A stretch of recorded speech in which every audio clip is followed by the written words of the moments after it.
샬롬 나우가족 여러분, 8월입니다. 8월에 함께 나눌 말씀은 시편 126편 1절부터 6절 말씀입니다. 말씀 봉독해 드립니다. 여호와께서 시온의 포로를 돌리실 때에 우리가 꿈꾸는 것 같았도다. 그때 우리 입에는 웃음이 가득하고 우리 혀에는 찬양이 찼었도다. 열방 중에서 말하기를 여호와께서 저희를 위하여 대사를 행하셨다 하였도다. 여호와께서 우리를 위하여 대사를 행하셨으니 우리는 기쁘도다. 여호와여, 우리의 포로를 남방 시내들 같이 돌리소서. 눈물을 흘리며 씨를 뿌리는 자는 기쁨으로 거두리로다. 울며 씨를 뿌리러 나가는 자는 정령 기쁨으로 그 단을 가지고 돌아오리로다. 아멘. 이스라엘 백성들은 70년 동안 바벨론 포로 생활을 했습니다. 그들이 고토로 돌아간다는 사실은 꿈 같은 이야기였습니다. 하나님께서는 이스라엘 백성들에게 약속하신 대로 그 약속의 땅으로 다시 돌아가도록 허락하셨습니다. 오늘 말씀은 바로 그 소식을 듣고 그 역사 속에 서 있는 그 백성들이 마치 꿈꾸는 것 같았다고 고백하고 있습니다.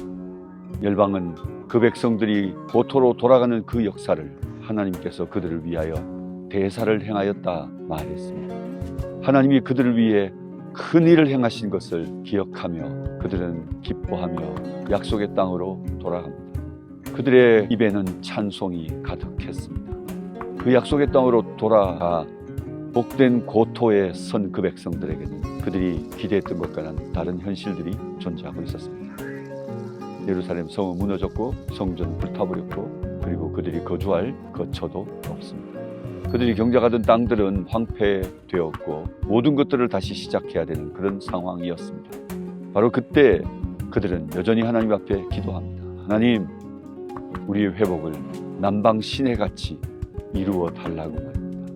남방에 비가 오는 때가 되면 큰 물들이 흘러내려가며 거침없이 모든 것들을 쓸어가는 바로 그 역사처럼 하나님의 거침없는 거부할 수 없는 역사들이 이 땅 가운데 회복되기를 바라는 그들의 열망이었습니다.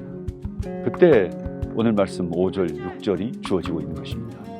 바로 울며 눈물을 흘리며 씨를 뿌리는 자들의 삶을 하나님이 요청하고 있음을 봅니다. 다만 우는 자들이 아니라 씨를 뿌리는 자들이 되기를 바라고 계신 것입니다. 오늘 저는 울며 씨를 뿌리는 사람들이라고 하는 제목으로 여러분과 말씀을 나누려고 합니다. 첫 번째로, 하나님은 우리의 눈물을 외면하시지 않습니다. 하나님은 이스라엘 백성들을 울며 씨를 뿌리는 사람들이 되라고 말씀하십니다. 우리는 종종 믿음의 사람들은 울지 않을 것처럼 생각합니다. 기뻐하고 평안하며 마냥 행복한 사람들, 마냥 형통한 사람들이 참 신앙의 사람들이 아닐까 생각하지만 믿음의 사람들도 웁니다. 아브라함도 울었고 다니엘도 울었고 한나도 울었고 예레미야는 눈물의 선지자라는 이름을 가졌죠. 예수님도 우셨습니다. 나사로의 무덤 앞에서 우시고 멸망할 예루살렘을 보며 우셨습니다. 눈물은 믿음 없음의 증거가 아니라 얼마나 사랑하느냐, 얼마나 열망하느냐의 표현일 것입니다. 하나님은 우리의 눈물을 주목하십니다. 그래서 오늘 본문은 우는 자가 되라고 말씀하는 것을 넘어서 울며 씨를 뿌리는 사람이 되라고 말씀하고 있습니다. 우리 모두 이 말씀을 깊이 새겼으면 좋겠습니다. 절망의 상황 속에 모든 것을 다시 시작해야 되는 그 황폐한 땅에서 무너진 성을 세워야 하는 그 막중한 사명 앞에서 그들은 아무것도 가질 것이 없는 사람들이지만 그러나 울면서라도 씨를 뿌리는 자들이 되기를 바라시는 하나님의 마음을 기억했으면 좋겠습니다. 왜냐하면 하나님은 우리의 눈물을 외면하지 않으시기 때문입니다. 우리는 그동안 많은 풍파를 겪으면서 온갖 고난의 시간들을 지나오며 오늘까지 왔을 것입니다. 오늘 본문은 다만 우리에게 그저 고난 속에서도 여전히 무엇인가를 심어야 한다고 하는 말씀을 강권하시는 말씀이 아닙니다. 오늘 말씀은 오늘 우리 현실이 정말 척박하지만 그러나 열망하며 그리고 여전히 기대하며 여전히 사랑하며 우리가 해야 할 책임을 다하라는 말씀인 것입니다. 오늘 우리의 사역의 현장, 삶의 자리, 하나님 나라와 하나님의 복음을 위해 살아가는 우리의 시간들 속에 절망이 존재하고 아무것도 이룬 것이 없다고 느껴지는 그 순간에도 그저 우리의 책임을 다하는 삶이어야 한다는 말씀인 것입니다. 하나님은 그 고난 속에도, 그 어려움 속에도, 그 절망 속에도 여전히 우리의 책임을 다하는 삶을 지켜보시고 그 눈물을 외면하지 않으시고 하나님은 반드시 우리에게 기쁨의 단을 거두게 하신다는 약속의 말씀을 기대해야 될 것입니다. 하나님은 우리의 눈물을 결코 외면하지 않으실 것입니다. 오늘 척박한 삶의 현장에서 끊임없이 우리의 책임을 다하는 믿음의 사람들, 씨 뿌리는 자들 될 수 있기를 주의 이름으로 축복합니다. 두 번째로, 씨 뿌리는 사람들은 오늘보다 내일을 기대합니다. 오늘 씨를 뿌리는 사람들에게 하나님께서는 내일의 열매를 거두게 하신다고 약속하지 않으셨습니까? 기쁨의 단을 거두게 한다고 약속하지 않으셨습니까? 씨를 뿌리는 사람들은 그들이 오늘의 수고보다 내일의 추수와 내일의 열매를 거두게 될 날을 기대하는 마음으로 씨를 뿌리는 자들입니다. 농부가 그들의 양식 중에 먹을 것과 심을 것을 구분하지 않습니까? 그들이 아무리 흉년던 날에도 먹을 것이 있고 심을 것이 있다는 사실을 기억합니다. 아무리 배고픈 순간에도 심을 것까지 먹지는 않습니다. 왜일까요?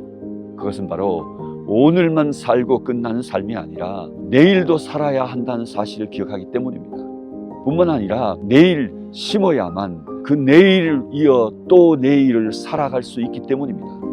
아무리 줄인 날에도 먹을 것과 심을 것을 구분하고 심을 것을 땅에 심어야 했던 농부들은 오늘의 삶만 아니라 내일을 바라보는 사람들이었습니다.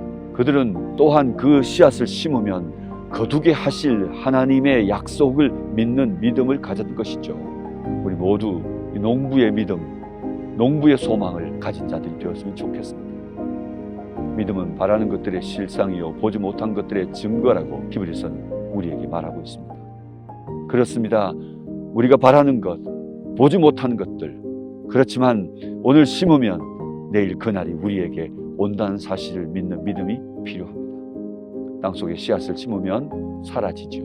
그 씨앗은 마치 죽음과 같은 땅속에 묻혀서 잊혀진 것처럼, 사라진 것처럼 그 암흑의 시간, 절망의 시간, 죽음과 같은 시간을 견디지만, 그러나 하나님께서는 그 생명의 씨앗을 지켜보시고 그 생명의 씨앗을 썩어지는 그 과정 안에 생명의 역사를 시작하셔서 두꺼운 지표를 그 연한 새싹이 뚫고 나오는 생명의 역사를 만드시는 분이 하나님이십니다.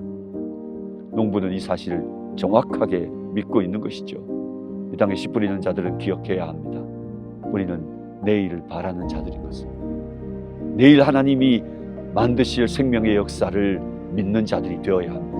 우리 모두 오늘의 현실이 아무리 어렵더라도, 오늘 우리의 사역과 우리의 삶의 수고들의 어떤 결과들도 이루어지지 않아도, 우리의 기도에 속한 응답이 없다 하더라도, 우리가 섬기고 사랑하는 것들의 어떤 변화들이 당장 일어나지 않는다 할지라도 오늘만 사는 것이 아니라 우리는 내일에 이루실 하나님의 역사를 믿는 믿음으로 살아가고 끊임없이 우리의 삶을 지속해 가는 저와 여러분 될 수 있기를 주의 이름으로 축복합니다. 5절 6절 말씀에 보면 눈물을 흘며 씨를 뿌리는 자는 기쁨으로 거두리로다. 울며 씨를 뿌리러 나가는 자는 정녕 기쁨으로 그 단을 가지고 돌아오리로다. 눈물로 이루어진 일들이 기쁨의 열매로 돌아온다고 말씀하고 있습니다. 우리의 눈물의 사역은 기쁨의 열매로, 기쁨의 추수로 바뀌게 될 것입니다. 이 믿음으로 오늘을 사는 우리들이 되어야 할 것입니다. 이스라엘 백성들의 눈물의 수고는 그 땅에 다시 예루살렘 성전을 세웠고 예루살렘 성을 건축했고, 그리고 다시 한번 만 백성들이 칭송하는 나라로 회복하게 될 것입니다. 오늘 우리의 사역도 우리의 삶도 거칠고 황무한 땅에 서 있다 할지라도 내일 그 땅에 이루어질 풍요로운 삶을 기대해야 할 것입니다. 사실 땅에 씨앗을 심고 난 이후에 농부가 할 일은 아무것도 없습니다. 씨앗은 땅에 묻히고 어쩌면 그 땅 속에서 절망의 시간을 견뎌야 할지도 모릅니다. 그러나 그 심겨진 씨앗을 잊지 아니하신 하나님께서 그 씨앗 속에서 일하시며 그 씨앗의 내일을 만들고 계신 것이죠.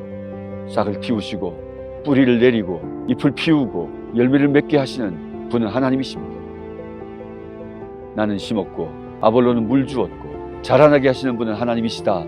바울도 그 관찰과 더불어 우리에게 고백하고 있는 것입니다. 생명을 자라게 하시는 분은 하나님이십니다. 농부가 해야 될 일은 우리의 심은 씨앗을 기쁨으로 거두게 하실 생명의 주인이신 하나님을 믿음으로 바라보며 기대하는 것입니다. 약속을 믿고 신뢰하며 인내의 시간을 견뎌내는 것입니다. 혹 씨를 뿌린 이후에 왜 열매가 맺히지 않는가 낙심한 적이 있으십니까? 나 인생의 추수의 때는 언제인가 혹 스스로에게 자문해 보신 적은 있으십니까? 추수의 때는 하나님의 것입니다. 추수의 시간은 하나님이 결정하시는 것입니다. 오늘 우리가 할 일은 다만 씨를 뿌리는 것이며 그 씨, 눈물로 뿌리는 우리의 그 씨앗을 하나님을 기억하시고 반드시 기쁨의 열매를 거두게 하실 것이라는 것을 소망 가운데 바라보는 것뿐입니다. 자라나게 하시는 분은 하나님이십니다. 그러나 반드시 기쁨의 단을 거두게 하실 것입니다. 아마도 그렇게 될 거야 라고 말씀하신 게 아니라 반드시 기쁨의 단을 거두게 될 것이다. 정녕 그 기쁨의 단을 거두게 될 것이라고 주님이 약속하셨습니다. 하나님의 약속을 신뢰하는 저희들의 삶이 되기를 원합니다. 말씀을 맺습니다. 우리는 지금껏 씨를 뿌리며 왔습니다. 어느 때인가 우리는 이제는 거둘 때가 아닌가라는 생각을 할 수도 있습니다. 그러나 사랑하는 여러분, 우리 모두 우리의 정체성을 다시 새롭게 하십시다. 우리는 어쩌면 무엇인가를 거두는 사람들이라기보단 우리는 여전히 심어야 하는 사람, 씨를 뿌리는 사람들로 우리의 정체성을 다시 새롭게 했으면 좋겠습니다. 울며 씨를 뿌리는 자들이 되라고 주님이 말씀하십니다. 오늘보다 내일을 바라보며 일하라고 말씀하십니다. 우리의 눈물을 기쁨으로 바꾸실 분이 하나님이심을 우리에게 기대하라고 말씀하십니다. 나오는 영구적인 모토가 있죠. Now is the time of God. 나오는 하나님의 시간입니다 라고 하는 모토입니다. 나오는 하나님의 시간을 섬기는 사람들, 나오는 하나님의 시간을 섬기는 공동체라는 의미뿐만 아니라 우리는 하나님의 시간을 사는 사람들이라는 의미도 있는 것입니다. 오늘 그리고 또 내일 우리는 하나님이 우리에게 부탁하신 일, 그 사명에 힘다하여 섬길 뿐만 아니라 여전히 오늘 심고 이 하나님의 시간을 살며 또 그 하나님의 시간을 기대하는 저와 여러분의 삶이 될 수 있기를 축복합니다. 사랑하고 축복합니다.